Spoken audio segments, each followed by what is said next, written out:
going to be talking the business side of music, management, artist chaos. If you are a Nigerian and you are anywhere on social media, the last couple of months have been quite heated. There's been a lot of drama, whether it's Spiral, P Square. You know, there's just things keep popping up. Now, fun fact, about 15 years ago, I got a master's degree in intellectual property and entertainment law and communications law. I had this bright idea that I was going to save the Nigerian music industry until, you know, I pivoted. And I'm joined here now by an entertainment lawyer, Kabir Adeyemo, and a music exec, Ore Peters. Thanks for being here today. Thank you very much. First of all, more grease to you both elbows, because this industry you guys are in, like, I tested it very briefly and knew I couldn't handle it. But let me start with you, because you people are the troublemakers, it looks like. You know, a lot of... virtually every other day, there's an artist tweeting something, or complaining about something, or doing a live on Instagram about what label has done to them and all of that. I mean, some people are able to discern, to understand that, okay, contracts should be obeyed. Exactly. Why does it keep going wrong? What are you people doing wrong, you think? Or is it all on the artists? No, it's not. I feel it's both parties. It's down to clarity. Clarity in ensuring that, okay, oh, I spent this amount of money, everybody knows, transparency. You know, and also on the label side, understanding the artist, and the artist understanding the objectives of the label. Everybody understanding each other. When when there's resolutions like that, everybody is clear about what is needed to be done, and all of that. So pretty much, I feel like it's down to clarity and ensuring that even when it's time for the artist feels, oh, I've gone past this. Everybody's heard and understood. Yeah. From a legal perspective now, so for the average guy who reads some of these things, you find that 90% of the time, I'm just throwing out a figure there, there's sympathy for the artists, regardless of what the situation is. I don't know why that is. I guess they have the fans, right? So the fans will always back the people. From a legal perspective, how often are the labels, the music execs guilty? Because, I mean, there are some times when you find some contracts, you're like, come on, you want to tie this guy down for 20 years. Does that even make sense? But for the most part, a contract is a contract, right? How often do you find that the artists blow and suddenly realize, I don't want to do this anymore? How often does that happen? Okay. I think it's very important for me to establish the fact that an artist can decide to terminate their contract, but it depends on what or why. So there are some artists that are terminating contracts genuinely, while there are some that are just going to like give you a flimsy excuse for terminating the contract. So you also have to understand that most of the artists that are terminating their contract with flimsy excuse usually do that because they signed the contract when they were desperate. So if you are signing a contract because there's hunger in the land and you're trying to just blow, so at the end of the day, you now like blow, and along the line you realize that you want more, or you are exposed to the different opportunities that are in the entertainment space. You now realize that, oh, your contract is bad, according to you, but a contract is a contract, just like you said. You just have to like follow through, or you have a valid reason for terminating that particular agreement. Do you find that artists understand this? Because I'm assuming you work with some of them now, yes, considering that you're an entertainment lawyer. You know, how often do they come back? How often do you see that they understand that you signed onto this and what your reason for termination does not work with the terms here? Yeah, so most of the time when an artist says they want to terminate, most of them realize that they want more when they want to terminate. It's always a money conversation, right? They want more money. More money, more. It's always money, especially those that are like giving flimsy excuse. So it's always about money, or they are just trying to like get another platform who is going to expose them. Like, for example, now maybe an artist that was given an opportunity to blow in Nigeria and was pushed out of Nigeria to maybe abroad, and is being offered deals abroad, and now he's seeing dollars. So you want like tap into that. You want to like go back to your former record label, revisit your contract and say, oh, I don't want to like do this arrangement anymore, but you already signed. So you have to like follow it through, or you renegotiate. Yeah. So I believe that most of the times when they sign bad contracts, because they didn't review, or they didn't take it through an entertainment lawyer to review it for them, because an entertainment lawyer is going to like have a foresight of what is to come. Because like I can't see a particular artist who I know is going to like the trajectory of their career is promising. So definitely I will know that this person is definitely going abroad, will be seeing dollars in the future. Is the 70-30 going to be favorable? Is it something that my client is going to like want to continue to do even when they are seeing the dollars? So I have to like foresee that at that point when he is signing, we have to negotiate that, okay, you are going to be, this is what we want. The investor, that is the label too, will state that, okay, we can only agree to this So it's better for you to like ensure that all that are in place before you sign, because you can't come back and say that, oh, because you just feel like terminating your contract, that's the only reason. You are not saying, oh, they are not promoting me. They are not doing some certain obligations that are already in the contract. So yeah. You guys get accused a lot. You know, a lot of these artists say, well, when I signed this thing, I didn't have a lawyer. You know, the record labels take advantage. You're a 19-year-old kid. You look talented. The record label is seeing 10 years down the line how they are going to be buying their own Maseratis or whatever. So you make this guy sign this thing because you kind of know they're desperate, right? And you don't give them a lawyer to help them review anything. Of course, the guy in 5 years is a little older now, more aware, has traveled and understands that, wait, this thing is signed, it didn't make sense, right? Aren't you guys guilty of that? Because a lot of artists have said this. You know, when I signed this thing, I had no idea. Nobody advised me. Why does that keep happening? There's no ignorance in law, first of all. So you agree that happens? No. It's down to me knowing that, oh, I have to take care of my own. However, not me personally now, but if I was doing it personally, it would me also being, how will I say it, being transparent, me being nice. Knowing that, oh, okay, I don't want to leave a bad mark in terms of my legacy or in terms of all of that. However, I have to protect myself. At the same time, yeah, put it in consideration of the artist, but at the same time, I have to take care of myself. Then the artist, there's no way right now with the way there's so much education in the industry right now, there's no way that you should be signing a contract without a lawyer. If you can even get your charge and bill lawyer to help you to do that, a piece of paper should, no matter how, should be examined. Even though, and I'm hearing, oh yeah, 18-year-old, 19-year-old, well, if you decide to take that decision and sign that contract, you are liable for that. If you come back and say, we'll sit down and we'll renegotiate and see how both parties can be, considered. However, when you put pen to paper right now in this day and age, sorry, you have to be liable for that. Yeah. So, sorry, just to buttress what he's saying, because in contracts nowadays, you will notice that the labels are already including in the contract that you must consult an entertainment lawyer before you sign this particular agreement. Okay. So I don't think it's an issue of ignorance now. It's more of desperation. Exactly. So when they are given the opportunity to contact an entertainment lawyer and they decide not to, so that is on them. So they have to just follow through, or they have a valid reason for terminating, because, of course, labels can be very corny sometimes. How many of these labels are labels? That's the true sense of it. Yeah, right. Because that's also a thing now, I find. I mean, people complain about the fact that Afrobeat is blowing up, but the Nigerian scene is a little weird, right? You have people who, I happen to have money, I want to throw it in something, I gather two boys, we sign for artists, but I have no idea how this industry works, So for me, it's purely business. I want to milk this person dry. Do you find, I mean, most people will tell you they can count labels on one hand in Nigeria, if you know what I mean.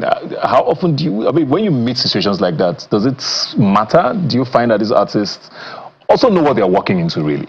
Yeah, I think so, because whenever they are desperate, they decide not to consult an entertainment lawyer, and at that particular point, it's the duty of an entertainment lawyer to conduct some background research on that particular label. Is it a registered company in Nigeria? You have to do your search with the CAC, Corporate Affairs Commission, and some other background check to ensure that this particular label is what their trajectory, their maybe track record and everything. But of course, whenever they don't contact the entertainment lawyer, the entertainment lawyer cannot go and be asking, oh, artist, do you have a deal? And everything. So definitely.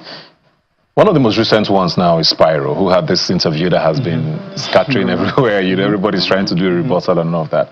And his allegations, I think, against One Africa, Paul Okoye.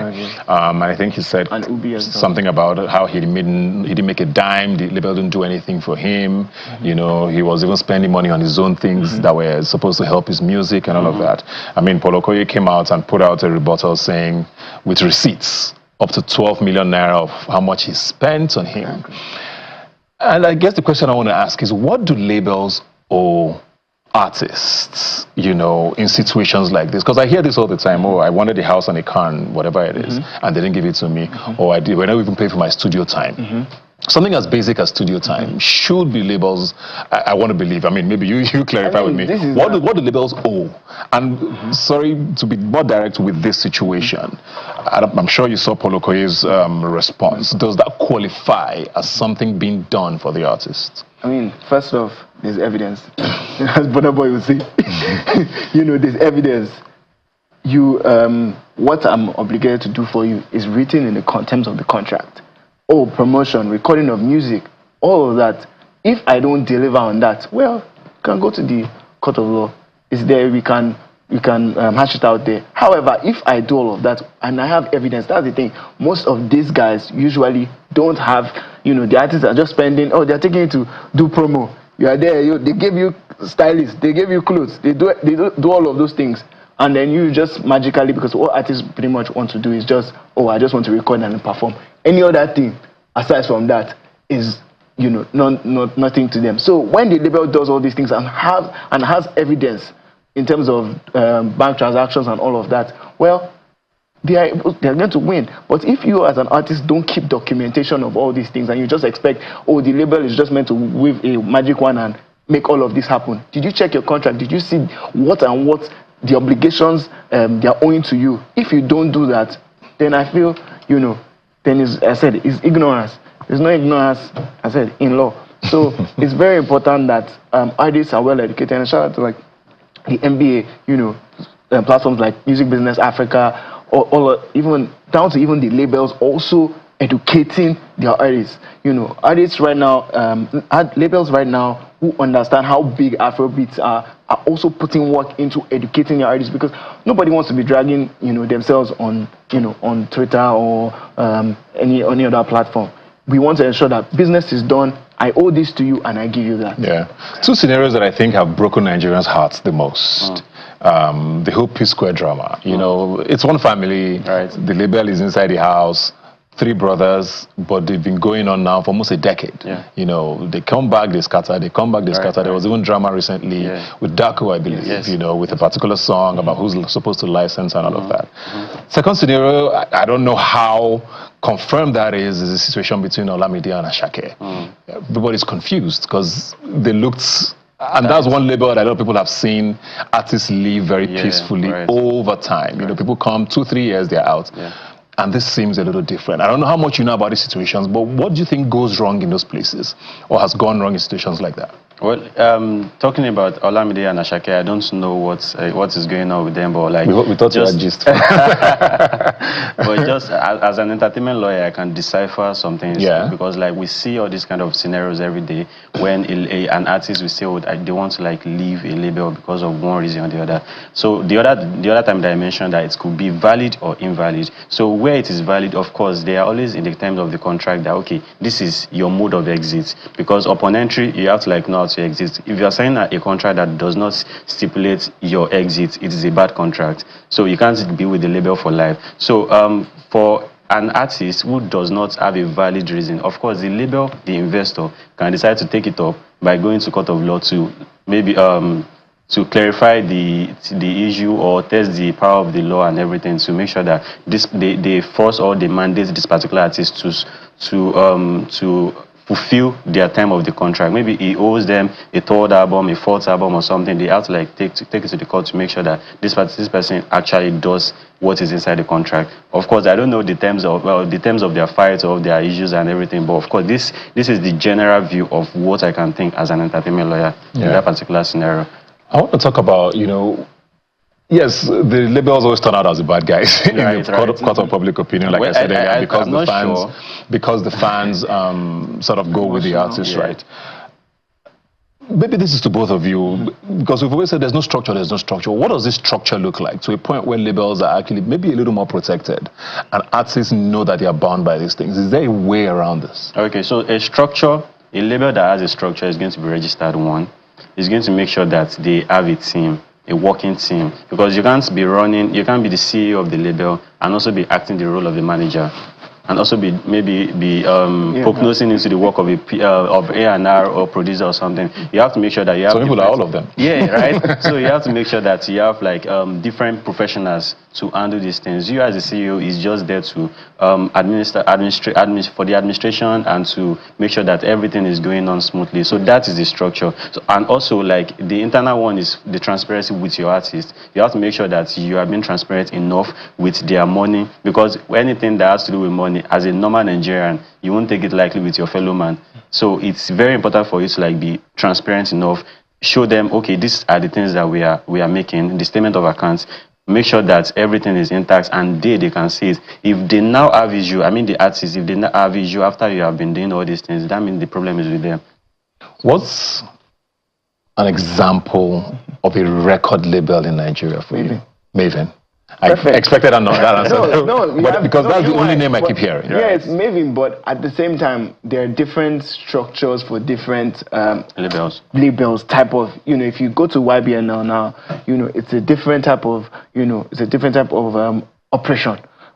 You don't see an office or anything, but they do have, they have a structure that is working for them, especially because what they try and work on is joint ventures, especially with the artists and also abroad. For Maven, it's more because they've existed for there's a working formula, and you remember this same Maven came out from Mohit, which had like a huge fallout, and I'm sure after that, so that is definitely like, I don't want to have that repeated again. So if you go to Maven today, from the reception to the finance department to the HR to everything, you can see it working. It's well documented. It's well, they have trainings even for the artists. Even when they sign the artists, they put them through a process. Then they pick.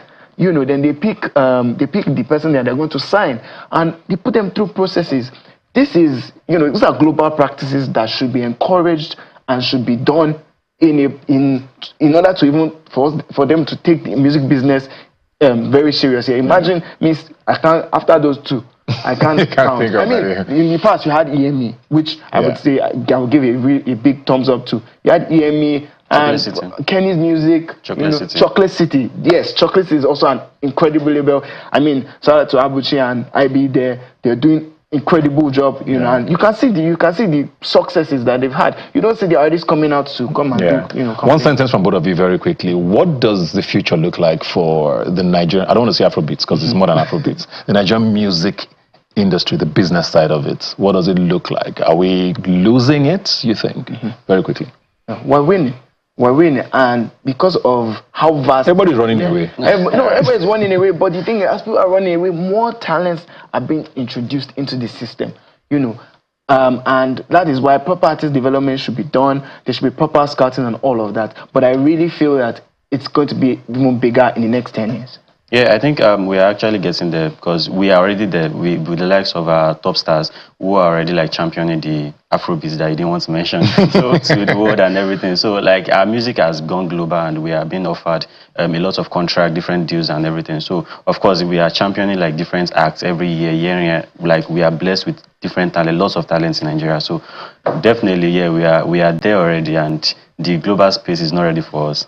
Sorry, can I quickly add? It's now, the first half has been Afrobeats to the world. Now it's the world come to Afrobeats. That is what we want, because the money seems to be running away from here. So that's the part I want to. Exactly.